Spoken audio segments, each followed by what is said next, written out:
राष्ट्रवादी काँग्रेस शरद पवार गटातून मोठी बातमी।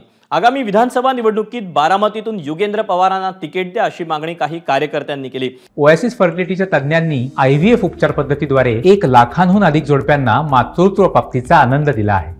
मोफत अपॉइंटमेंट बुक करण्यासाठी आजच संपर्क साधा। आम्हाला बारामतीचा दादा बदलायचा आहे अशा शब्दात या कार्यकर्त्यांनी शरद पवारांसमोर आपलं म्हणणं मांडलं। तर दुसरीकडे बारामतीत युगेंद्र पवारांच्या जनता दरबारात शरद पवारही उपस्थित होते। त्यामुळे कार्यकर्त्यांच्या मागणीवर पवार गांभीर्याने विचार करतायत का यावर बारामतीत जोरदार चर्चा सुरू झाली आहे। युगेंद्र पवारांच्या जयदीप भगतनं पाहूया।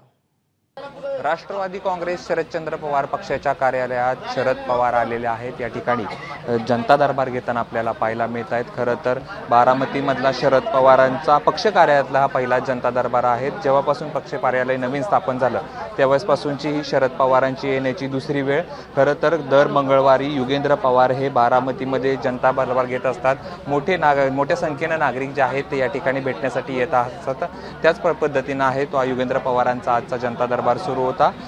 शरद पवार हे गोविंद बागेतून विद्याप्रतिष्ठान या संस्थेच्या विद्याप्रतिष्ठानमध्ये गेले आणि तिथून पुन्हा एकदा गोविंद बागेमध्ये जाताना पक्ष कार्यालयामध्ये आले आणि या ठिकाणी जे आहे ते शरद पवार जनता दरबार घेताना आपल्याला पाहायला मिळत आहेत। नागरिकांची मोठी गर्दी केलेली पाहायला मिळते। खरं तर आजच युगेंद्र पवारांना बारामती विधानसभेतून उमेदवारी द्यावी अशी मागणी कार्यकर्त्यांनी केली होती आणि गेल्या साधारण अर्धा ते पाऊण तासापासून युगेंद्र पवार बारामतीतल्या पक्ष कार्यालयामध्ये जनता दरबार घेत आहेत आणि त्याला शरद पवारांनी देखील हजेरी लावलेली आहे। शरद पवार प्रश्न समजावून घेत आहेत आणि त्यावरती मार्ग काढण्याचा प्रयत्न करतात। खरं तर शरद पवारांचा जनता दरबार हा गोविंद बाग या ठिकाणी होत असतो, परंतु आज पहिल्यांदाच शरद पवार जे आहेत ते पक्ष कार्यालयात जनता दरबार घेताना आपल्याला पाहायला मिळत आहेत आणि नागरिकांनी चांगलीच गर्दी केलेली आहे आणि युगेंद्र पवार देखील त्यांच्यासोबत आहेत। युगेंद्र पवारांचा हा 4था ते 5वा जो आहे तो जनता दरबार आहे आणि त्याला शरद पवारांनी हजेरी लावलेली आहे। तर शरद पवार पहिल्यांदाच पक्ष कार्यालयात जनता दरबार घेताना आपल्याला पाहायला मिळत आहेत। Camera person